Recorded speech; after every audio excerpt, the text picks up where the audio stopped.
Hi, how are you? I'm good. What about you? Yeah, good. Thank you. Thank you for asking. Okay, let's start. Yes. Okay. Okay, first of all, you tell me about yourself, your work experience, and technology you have worked. Okay. So currently I'm working with TCS since last 4 year 10 months, and currently I'm working for one of the giant project client which is named as Bayer. It's a German project, and I'm managing some applications based on Java only. Some applications we are converting from monolith to microservices architecture. If I talk about technology stack, I'm basically a Java backend developer. And if I talk about database, I've been working with DB2 in my past project, previous projects, but currently I'm working with Oracle. Um, for build and deployment, we are using GitLab, CI/CD pipelines, and for deployment, we are using AWS EC2 instances. And mainly I'm working with the, for the development, we are using Spring Boot for the microservices. Okay. Okay, have you worked on Java 8? Yes, since starting of my career, all my projects were based on Java 8 only. Okay. Okay, what are the advantages of Shall, Java 8? Shalini, you are, your voice is breaking, but I couldn't hear your question. Is it you are asking about advantage of using Java 8? Yeah. Okay. So if you see in Java 8, many features were introduced like functional interfaces, Lambda expression, if you see, and then if I talk about Stream API in enhancement, Collection API enhancement, Datetime API, if you see one of the mainly I would say our comparator interface enhancement. So earlier you have only 2 or 3 methods in comparator interface, but now you are having I think 70 to 18 static interfaces in comparator interface. So Okay. there are many advantages using Java 8. Mainly, the development work shifted towards to the functional programming. Now we can write functional programming in Java, because Java used to be an object-oriented programming in the past, and it is. But yeah, just because of lambdas, um, we can write some functional programming as well in Java. Okay. Okay, what is meta space? Meta space. I'm not familiar with this term. Meta Okay. space. Okay, what is functional interface? Functional interface is an interface having only one abstract method declaration in it. So in Java 8 only we are having some functional interface like predicate, supplier, consumer. Before Java 8 we used to have this runnable interface which is a functional interface, but yeah, now Java 8 developers tagged it at the rate functional interface. Okay. Okay, what is lambda expression? Lambda is actually the implementation of functional interface only. So if I say in a fewer words, this is basically you write down implementation of anonymous class, okay, and you named it as some variable, and that variable will be named as lambda, and you can pass this variable as a parameter to some other method. So lambda basically enables you to write a functional programming. Earlier, what you were doing, you were passing the implementation. The instance of interfaces. You are passing the code where the implementation is written. You are passing the implementation class in the function. But now you can pass the action itself in the parameters. Okay. Yeah. Okay. Okay, what is the difference between intermediate and terminal operator?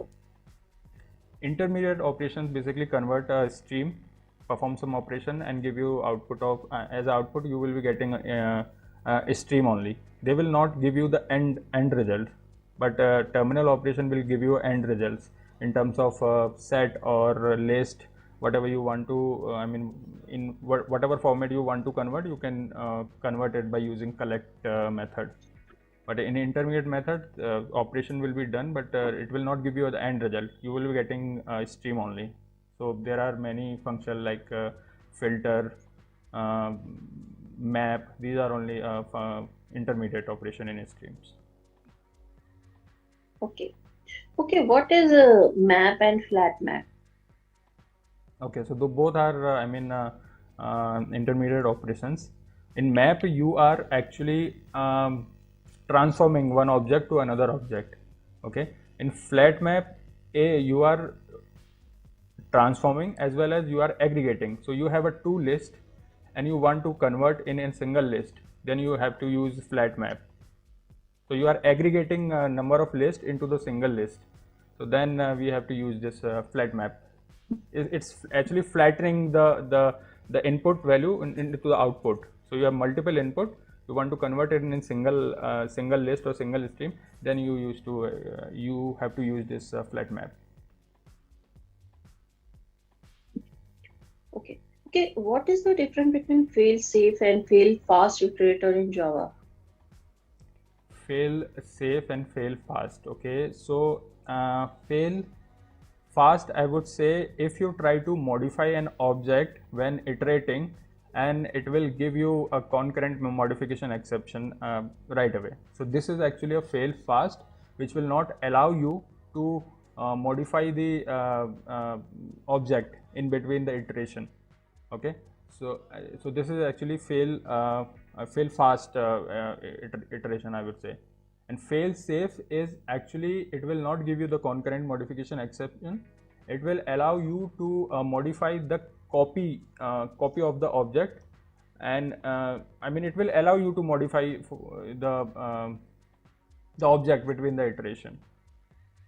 So basically this is called a fail safe iterator, I would say. Okay. Okay, what is the difference between hash map and hash map and table? Hash table. Okay. Hash table. Yeah. Hash table is actually synchronized. Hash map is not synchronized. So whenever there is multi-threading involved, performance issue will be there. So hash table has less performance than hash map. Hash map give you a better performance.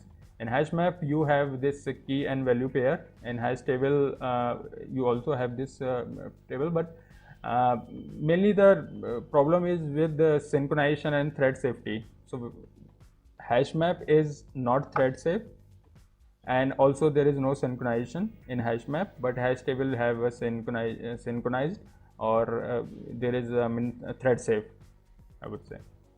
Okay. Okay, tell me, what is the difference between array list and linked list? Array list is and linked list. Okay. Yeah. And not much difference. So both are the implementation of list interface.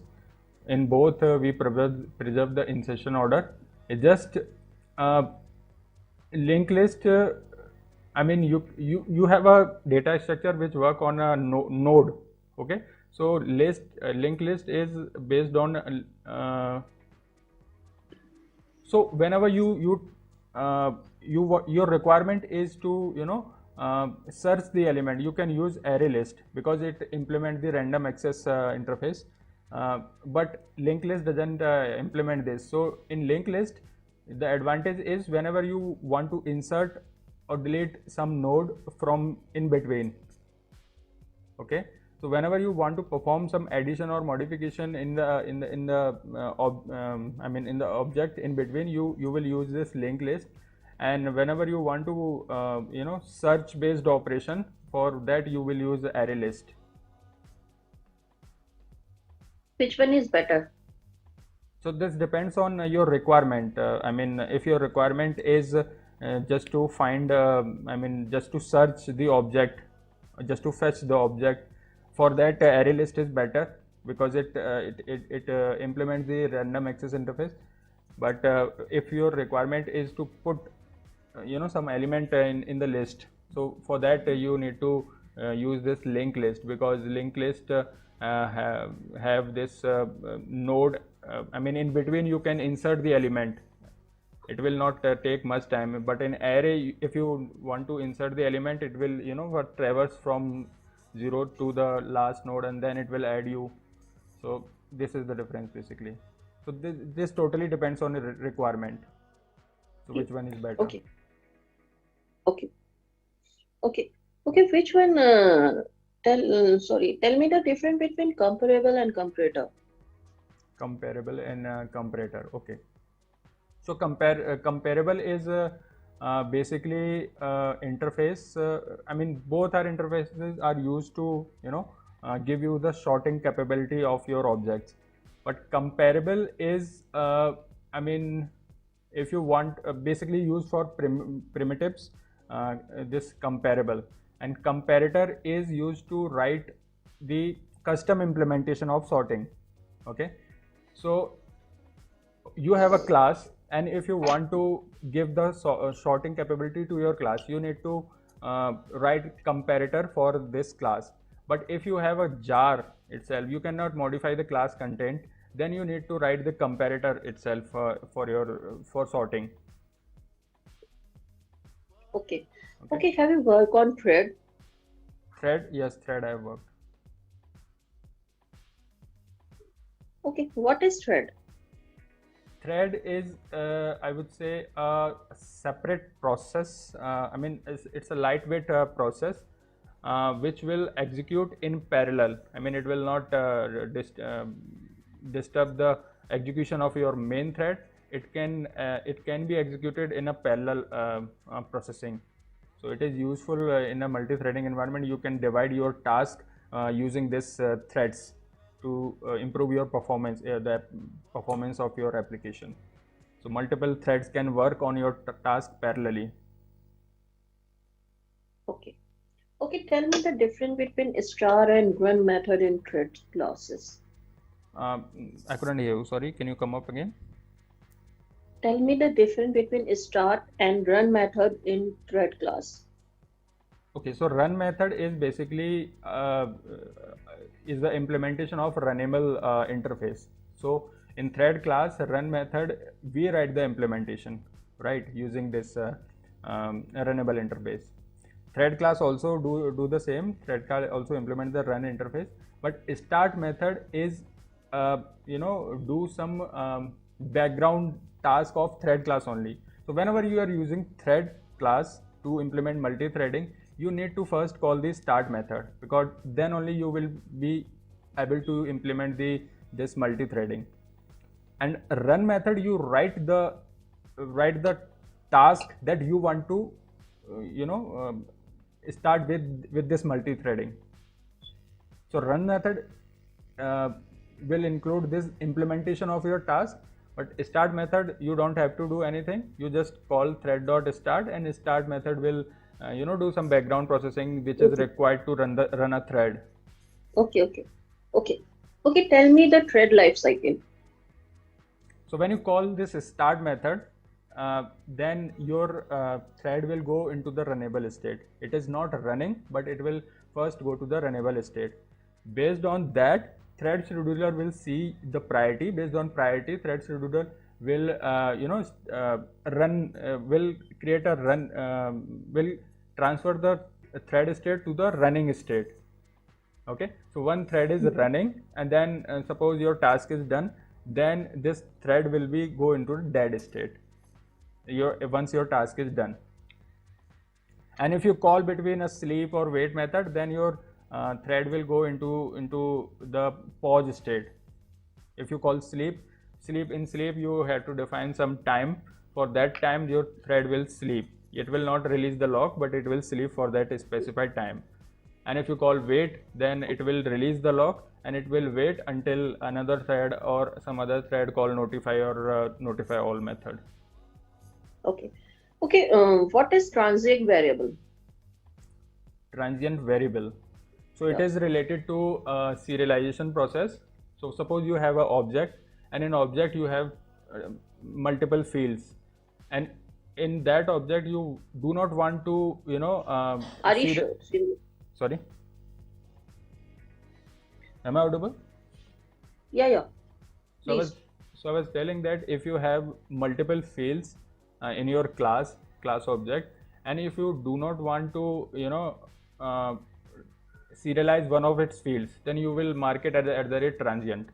So once your object will be deserialized after serialization, you will get a default value for that field, not the actual value. So for that purpose, we use this transient keyword.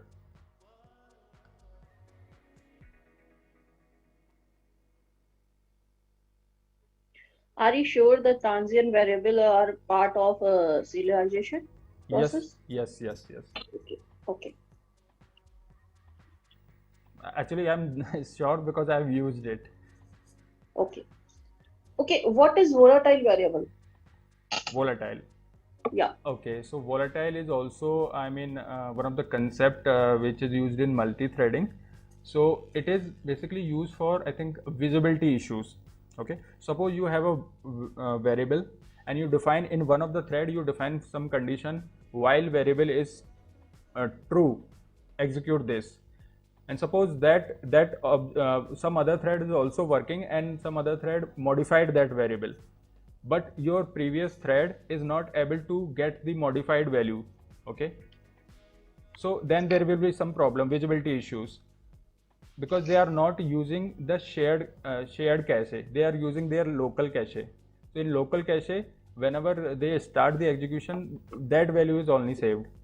So to resolve that issue, we use this volatile keyword. After using this volatile keyword, thread will using the shared cache only. In that, there will be updated value only for that variable on which this volatile keyword is used.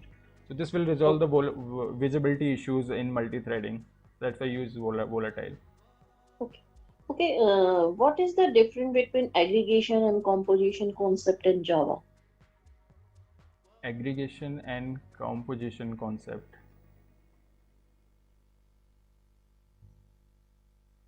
I am not able to recall. Sorry, I have to read this. I mean, from. Okay. Can you little bit explain if I can get the context in which you are asking, so I can try to answer it, but currently I'm not able to recall. Okay, which one is tightly coupling? Do you know which one is tightly coupling, aggregation or composition?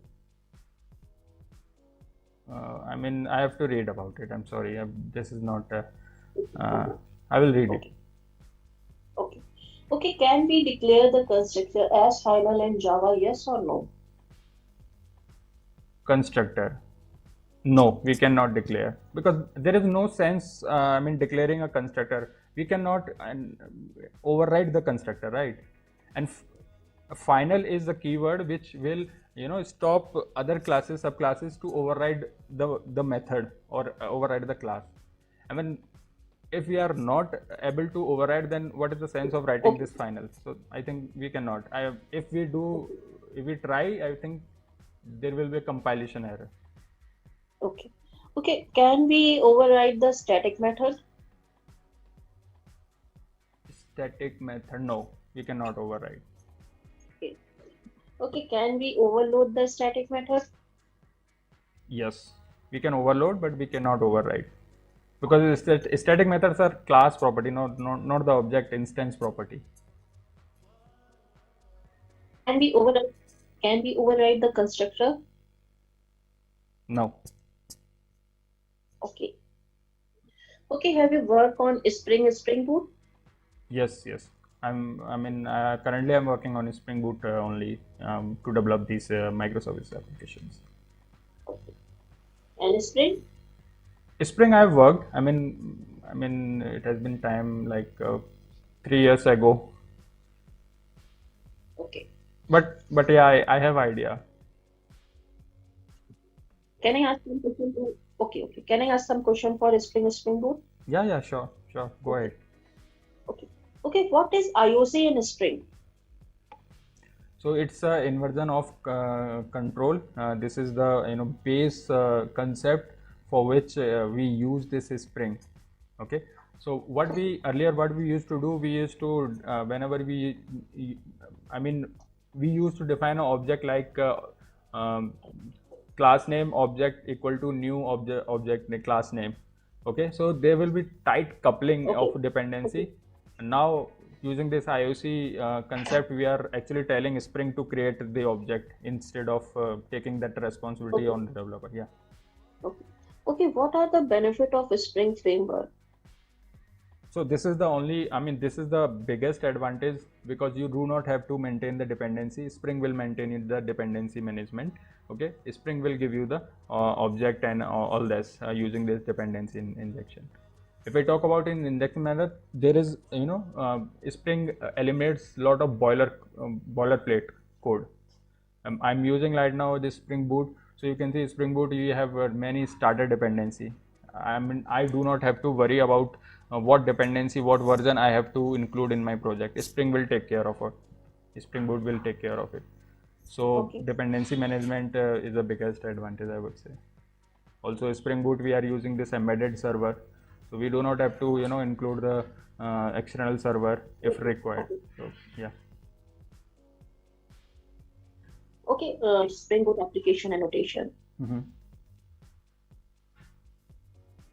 Sorry. What do you mean by Spring Boot application annotation? Okay, yeah. So actually, this is the combination of three annotation. First is enable auto configuration. Second is @configuration. Third is @component scan. So it will actually read all the all the dependency which we write in a com.xml, and it will auto configure. It will scan all the class path. Yeah. Okay. Okay. Tell me, what is the difference between HTTP put and HTTP patch method? HTTP put we have used. I haven't used patch method, so I could not tell you the difference. But put we have used to update the entity in our database. Okay. Okay. What is the use of request body annotation? So Shalini, your voice is breaking. Can you come up again, please? Okay. Okay. What is the use of request body annotation in Spring Boot? Request body. Okay. So whenever you are using this post method, you need some input from the client side, okay, to create entity. And to create entity, the client side will give you the the response in the JSON format. So to get that body to our this in our application as an input, we use this request body annotation. So it will take that input from the JSON format, and it will convert the JSON format into the Java object. Okay. Okay. Okay. What is the difference between controller and REST controller in Spring Boot? So controller is actually used to be in Spring MVC. REST controller we use in Spring Boot. So REST controller is the combination of @controller and this response body. So in response body, you define this JSON and XML format. So in Spring Boot, automatically it will detect. I mean, it will include the type also in the response body. And earlier we used to define explicitly the type of the data. Okay. Okay. Okay. What is controller advice? Controller advice. It is used in exception handling in Spring Boot. So whenever you write a controller advice, so in that class you will define some exception handling methods and exception handler methods. So basically, whenever there is some exception occur, you will write the custom exception and you will write a method @exception handler. Then you can write some custom implementation of exception handling. Otherwise, you will be having this 500 internal error only while there is some error while using the client. But if you define some proper exception handling code using this controller advice and exception handler, then you can give some custom messages to the client. So user will get to know that okay, what is the error, if there is data not found, data is not correct, input is not correct, something like that. I mean, custom message you can show to the client. Okay. Okay. Have you worked on Hibernate? Yes. So currently in our project we are using this string data JPA, which is actually internally using this Hibernate only, and top of that, Uh, so we are using. okay. Okay. Okay. Is the session object thread safe in Hibernate? Yes or no? Session object is thread safe in Hibernate.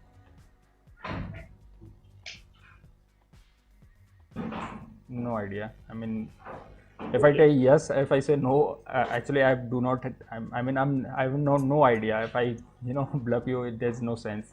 Okay. Okay. Okay. Yeah, I Okay. have no idea. Okay. What is the second level caching in?